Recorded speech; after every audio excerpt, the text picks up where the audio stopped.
All right.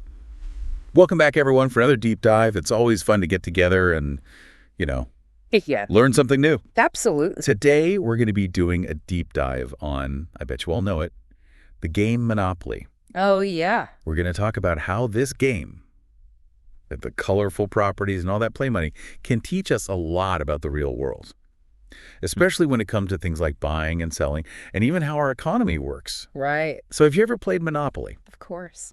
Well, today we have an expert who can help us connect the dots between Monopoly and real life. Yeah, I'm excited to be here. It's amazing how a simple board game can reflect such complex ideas. Yeah, and before we really uncover all those hidden connections, Yeah. let's make sure we're all on the same page. Can you give us a quick explanation of the basic idea behind Monopoly? Well, in Monopoly, the goal is to become the wealthiest player. Yeah. Right? How do you do that? You buy properties, you build houses and hotels, and you collect rent from other players when they land on your spaces. You want to basically bankrupt all your opponents and be the last player standing. Right. With all the money and assets. So you're building like your own little real estate empire. Yeah, exactly. That sounds a lot like what happens in the real world. It does. Yeah. In the real world, people are buying and selling properties all the time. Houses, apartments, land.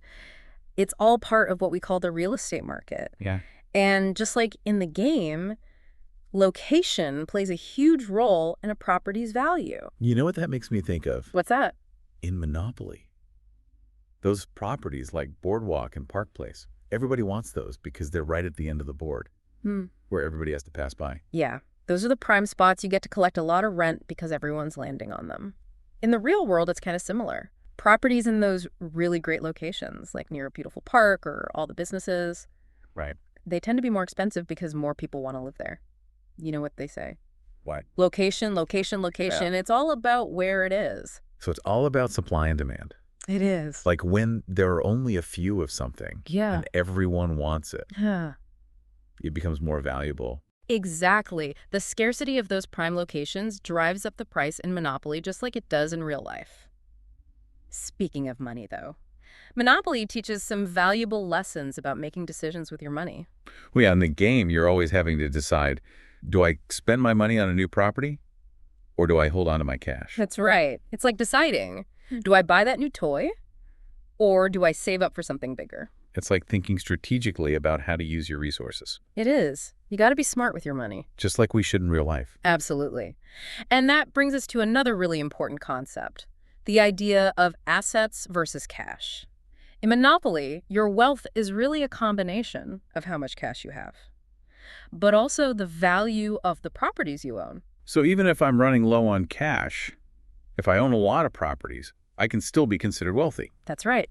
Those properties are considered assets. They're things of value that you own. Sometimes a smart Monopoly player might even choose to mortgage a property, which is basically borrowing money against it to stay in the game and maybe make a strategic purchase. Wow, that's getting pretty advanced. That sounds a lot like real-world financial strategies. It does. You know, just like in the real world, prices in Monopoly can fluctuate. Remember those orange properties? Yeah. Let's say that there's only 3 orange properties on the whole board, and 2 players are really determined to own them all. Sounds like we're going to have a bidding war. We might.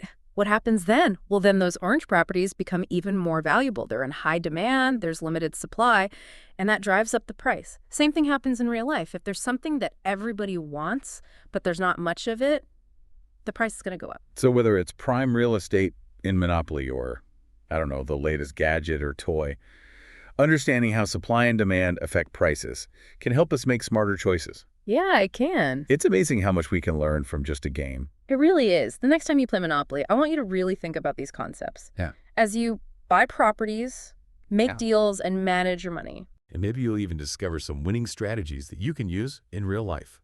Thanks for joining us on this deep dive. Until next time, keep playing, keep learning, and keep exploring.